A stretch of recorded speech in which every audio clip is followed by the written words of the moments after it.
बिस्मिल्लाहिर्रहमानिर्रहीम। अस्सलाम वालेकुम नाज़रीन, आपका मेज़बान अली हुसैन जी।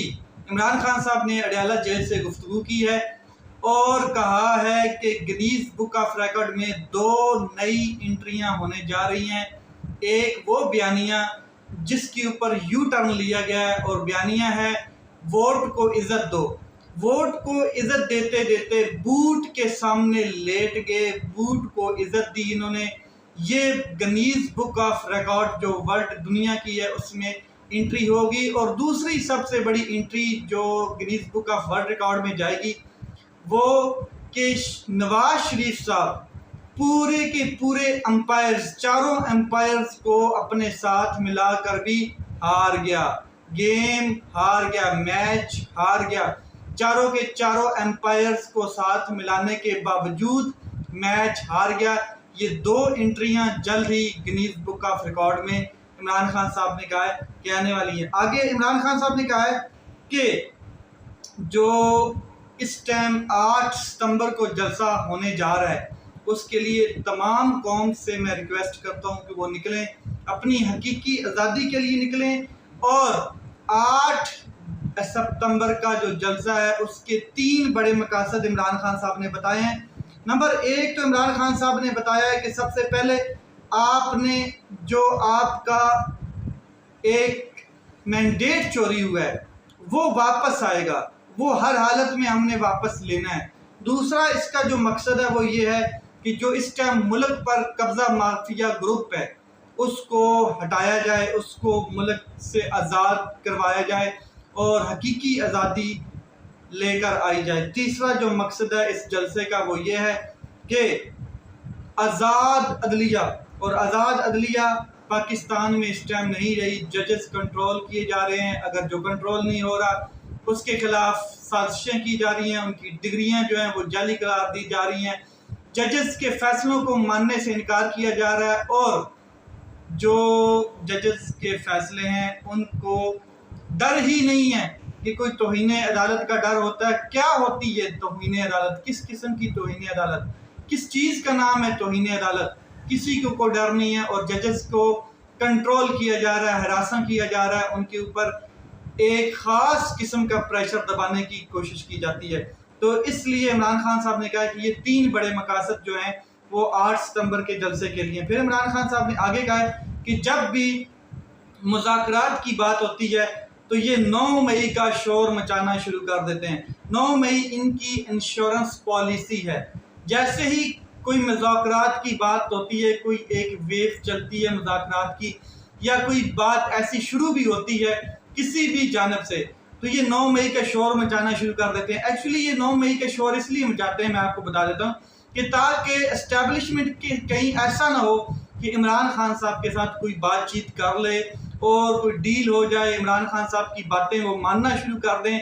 अगर मानते नहीं हैं तो कोई कंप्रोमाइज़ हो जाए, या फिर इमरान खान साहब के नज़रिए के साथ वो खड़े हो जाएं, या फिर इनके बीच में कोई कुर्बत आ जाए, या ये क्लोज होना शुरू हो जाए। किसी तरीके पे भी ये मानने को तैयार नहीं है कि पाकिस्तान आर्मी और पाकिस्तान तहरीक इंसाफ जो है उसके अंदर मोहब्बत, भाईचारा या कोई कुर्बत आए। तो ये जब भी कोई इस तरह की बात होती है ये क्या करते हैं, 9 मई का एक वावेला खड़ा कर देते हैं, शोर मचाना शुरू कर देते हैं। जिनाह हाउस को बीच में ले आएंगे, GHT को बीच में ले आएंगे, आसम मुनीर की तकर्री को बीच में ले आएंगे, या फिर फौज और इंटेलिजेंस के इदारों को बीच में ले आएंगे। और जो काली भेड़ें हैं वो इसी पर्पस के लिए काम कर रही है कि कहीं पाकिस्तान तहरीक इंसाफ और पाकिस्तान आर्मी जो है वो एक दूसरे के साथ मिलकर ना बैठ जाएं, या कोई मुज़ाकरात ना हो जाएं, और हम ना जेलों में बाद में सड़ते हुए नजर आएं, हमें ना भागना पड़े, हमें ना यू टर्न लेना पड़े। जैसे हमने एक यू टर्न लिया, वोट को इज्जत देने की बजाय हमने बूट चाटे, बूट को इज्जत दी, बूट को गले का ताज बनाया, सर के ऊपर रखा, बूट के ऊपर जो है हमने सियासत कुर्बान की, बूट के तलवे चाटे हमने। और वो आप जानते हैं, पाकिस्तान पूरा जानता है किस तरीके से इन्होंने बूट की हौसला अफजाई की है। बूट को इन्होंने अपने सराहने के सामने रख कर सोया है, बूट को चूमा है, बूट की एक पूजा की है। जो लफ्ज़ इस्तेमाल कर लें वो बूट को जो इज्जत दी है ना इन्होंने, वो वोट को इज्जत नहीं दी, क्योंकि वोट को इज्जत तो दी है पाकिस्तान तहरीक इंसाफ के उन कारकुनान ने जिन्होंने 8 फरवरी को बूट के धज्जियां उड़ा के रख दी और 8 फरवरी को वो सारा बयानिया जला के राख कर दिया जो 9 मई वाला था या जो उससे पहले बनाए गए थे, और इमरान खान साहब को वोट दिया और अपने नुमाइंदे खुद इलेक्ट किए। तो फिर भी इन्होंने डकैती डाली।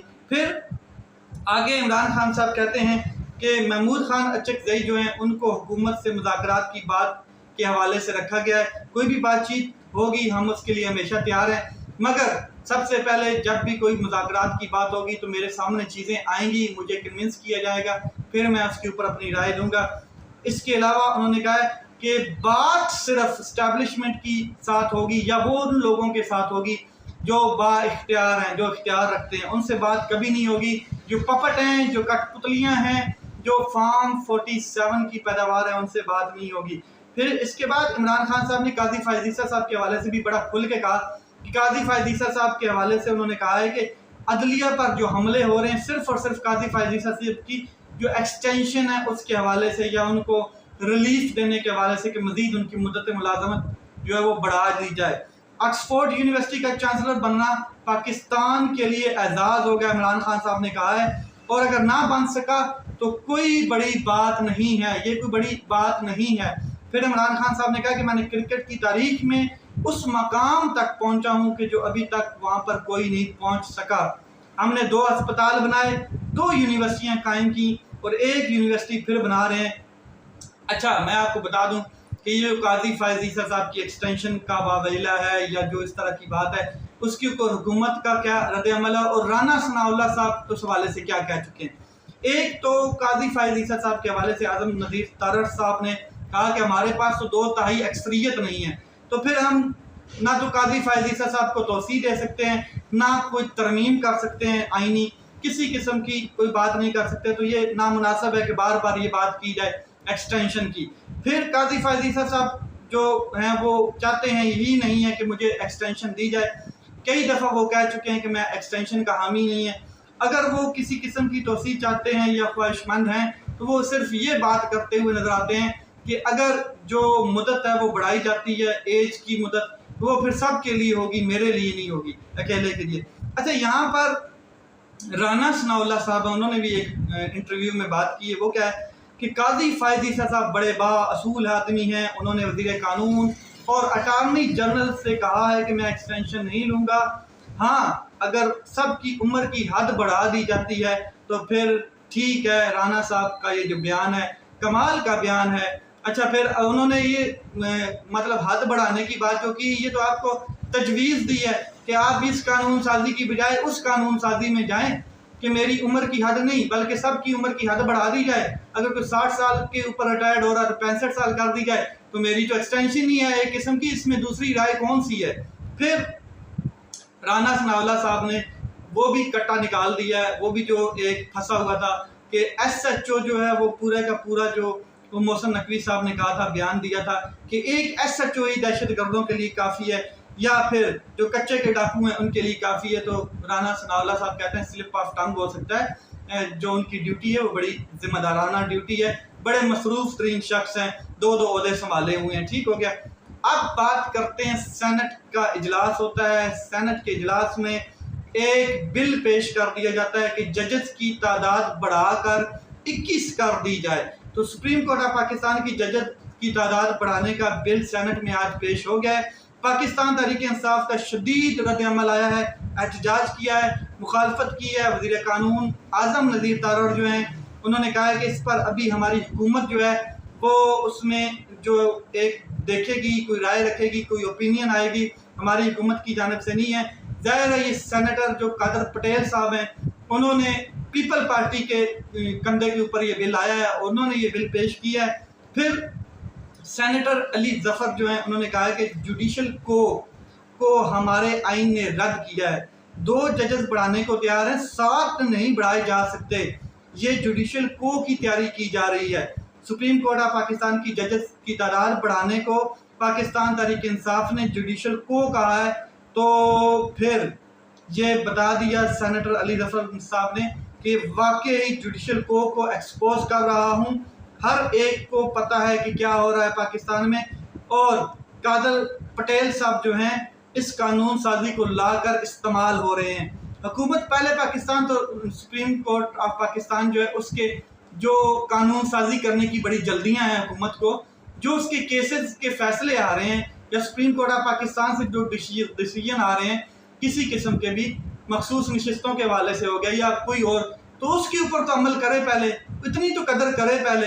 आगे इनके जो चौंचले हैं वो मतलब कि बनते हुए नजर आ रहे हैं, कोई नई कानून साजियों के लिए और नई चालें नजर आ रही हैं, लेकिन जो असल में फैसले हैं उनको माना नहीं जा रहा है। तो ये चीज़ें जो है किस तरफ जाएंगी, क्योंकि चेयरमैन सेनेट जो है उन्होंने सुप्रीम कोर्ट ऑफ पाकिस्तान का जो जजेस की तादाद बढ़ाने का जो बिल है उसको मुतल्लिका कमेटी को भेज दिया है।